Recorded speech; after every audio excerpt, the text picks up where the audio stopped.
Donc aujourd'hui on commence avec l'abricotier qui est en fleurs. Donc ça peut poser problème, hein. Il fleurit très tôt, dès la mi-février il attaque les premiers bourgeons et les risques de gelée sont encore très importants. Donc il va falloir trouver des solutions puisque je ne suis pas au sud de la Loire. Enfin si, je suis au sud de la Loire mais je ne suis pas dans le sud complet, donc il y a encore des risques.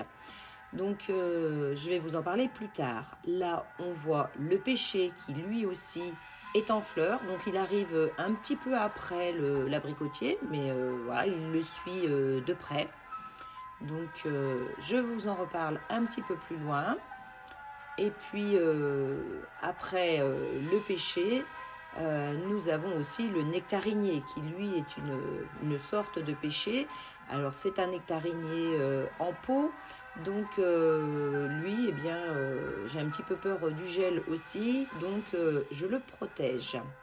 Donc là, on voit seulement ses toutes premières fleurs, c'était au tout début. Actuellement, vous verrez un peu plus tard, il en a déjà un petit peu plus. Donc je vais vous montrer comment moi je protège mes arbres fruitiers, enfin tant que je peux. Donc voilà à quoi ressemble mon installation pour protéger mon abricotier du gel. Donc cette nuit on a eu moins 0,5 contre le mur, donc ici il y a peut-être eu moins 1, je ne sais pas exactement.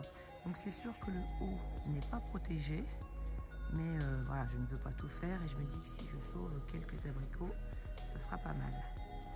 Donc voilà, je le mets un voile tout autour. Bon, par contre, la partie qui est là, ça c'est pas très normal parce que normalement elle était par-dessus, mais le vent a dû s'engouffrer dedans cette nuit. Donc voilà, il y a une partie de l'abricotier qui est un petit peu protégée. Allez, on va passer de l'autre côté, voir le nectarinier. Et en marchant dans la pelouse pour aller voir le nectarinier, on voit bien que ça a gelé. Je ne sais pas si ça se voit bien, mais l'herbe est gelée. Ça se voit là sur un chardon qu'il faudra d'ailleurs que j'arrache. Il n'y a rien à faire dans la pelouse. Donc voilà, ça c'est ma deuxième installation.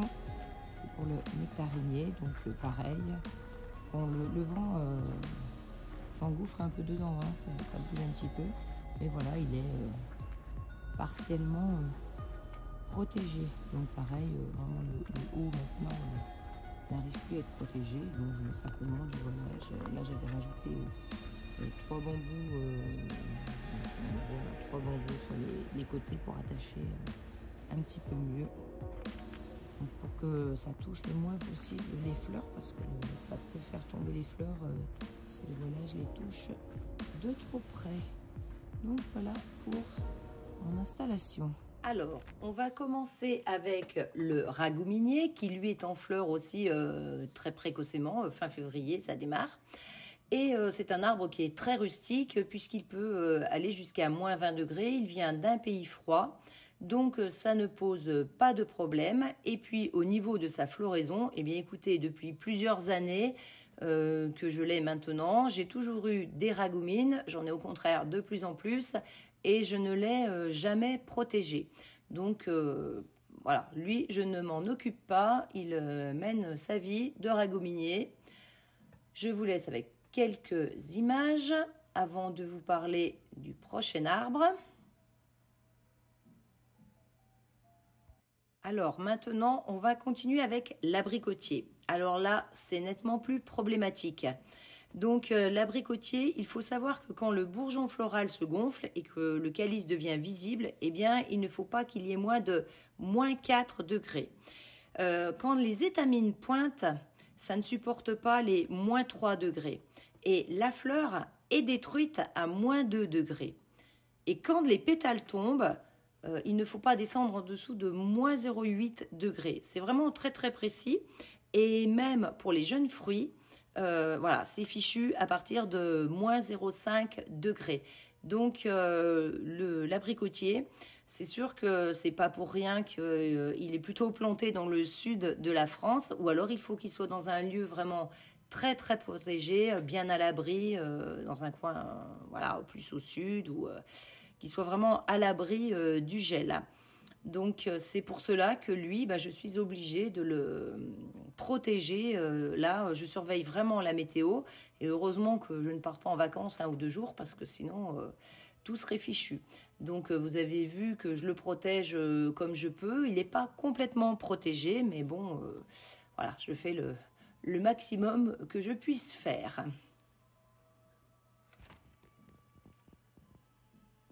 Et maintenant, nous allons parler du pêcher. Alors, lui, c'est à -2 degrés pendant 24 heures que c'est très néfaste. Et on peut dire que si le gel dure moins de 2 heures d'affilée, ils peuvent résister. C'est vraiment le temps de gel qui est important pour le pêcher. Et on dira qu'il est inutile de protéger le bourgeon quand il est fermé. Au contraire, ça peut retarder la floraison et c'est pas plus mal puisque on attendra une période un petit peu plus chaude pour qu'il fleurisse. Donc le bouton n'est pas à protéger. Et il faut savoir aussi que dans la partie haute, eh bien, on n'a pas besoin d'avoir une protection. Donc ça tombe bien parce que moi, avec mon pêcher qui est tout en hauteur, c'est plutôt mieux comme ça. Et si on atteint les -3 degrés, eh bien là, il serait peut-être préférable de mettre 2 couches de voile pour qu'il soit vraiment bien protégé. Et surtout, ne jamais mettre de plastique, parce qu'au contraire, ça fait réchauffer et du coup, ça accélère la floraison. Donc voilà, on craint vraiment de perdre tous ces fruits. Eh bien écoutez, j'ai fait le tour des premiers fruitiers qui sont en fleurs. Ceux qui sont en fleurs, évidemment, en même temps que le gel. Donc là, on voit pour moi un autre pêcher qui, lui, est plus en retard. Donc il craint un peu moins le gel. Donc j'espère que cette vidéo vous aura appris des choses. Et puis, écoutez, je vais vous laisser là-dessus. Et je vous souhaite une bonne journée et vous dis à bientôt les jardiniers.